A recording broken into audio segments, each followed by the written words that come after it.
जश्न ईद मिलादुल नबी पे लोगों ने बड़े बड़े तरीके से जश्न ईद मिलादुल नबी पे खुशियां मनाई हैं और ये बड़ा यूनिक सा तरीका है। आंटी ने अपने आप को पूरा जो रंग दिया है। कनीज फातिमा है और ये अल्हम्दुलिल्लाह अमेरिकन सिटीजन है, इनका बेटा भी इनके साथ मौजूद है और ये पाकिस्तान में जो है ये 12 रबीउल अव्वल मनाने आए हैं। इनसे बात करते हैं कि ये अमेरिका से कब आए और ये इधर क्या करते हैं। अस्सलाम वालेकुम। बिस्मिल्लाहिर्रहमानिर्रहीम। मेरा नाम कनीज फातिमा है। मैनू अज 16 दिन होने आया इधर। मैं सोशल वर्कर हाँ। मैं गरीबा मस्कीना की बहुत हेल्प करती हूँ।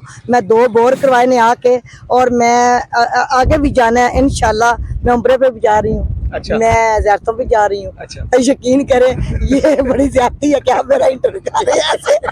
इंटरव्यू करना था तो मुझे सही बताते कि मैं आपको इंटरव्यू देती। खुदा दी कसम आप पता लग जाता। अच्छा माँ जी अमेरिका की कर रहे थे? मैं अमेरिकन मेरा अदारा है उत्थे कनीज फातिमा वेलफेयर फाउंडेशन। अच्छा। और मैं उत्थे भी गरीबां दी बहुत हेल्प करती हूँ। अच्छा माशाल्लाह। यार जेड़ा तुसी कपड़े पाए दे ने ये मैं अज मिलाद ईद मिलाद नबी है।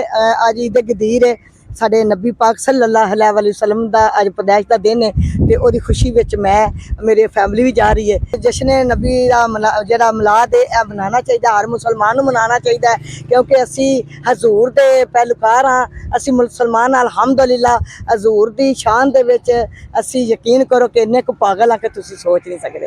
अज हजूर दी पैदाइश पाकिस्तान च मनाना मजा आंदा या अमेरिका? नहीं पाकिस्तान ही ज्यादा मजा आंदा। मैं हर साल पाकिस्तान आके पाकिस्तान दे विच तुसी मतलब पूरी फैमिली लेके आए हो? जी पूरी सब फैमिली लेके आई। कितने बंदे आए? माशाल्लाह 4-5 बंदे हैं। माशाल्लाह। किहड़ी जगह दे रहण वाले? ਅਸੀਂ ਆ ਗੁਜਰਾਤ ਸਮੇਂ ਦੇ ਰਹਿਣ ਵਾਲੇ ਆ। ਮਾਸ਼ਾਅੱਲਾ ਜੀ ਸਾਡੇ ਨਾਲ ਆਂਟੀ ਹੋਰੀ ਮੌਜੂਦ ਸਨ ਤੇ ਅਮਰੀਕਾ ਦੇ ਵਿੱਚੋਂ ਸਿਰਫ ਰਬੀਉਲ ਅਵਲ ਮਨਾਉਣ ਵਾਸਤੇ ਇੱਥੇ ਆਏ ਨੇ।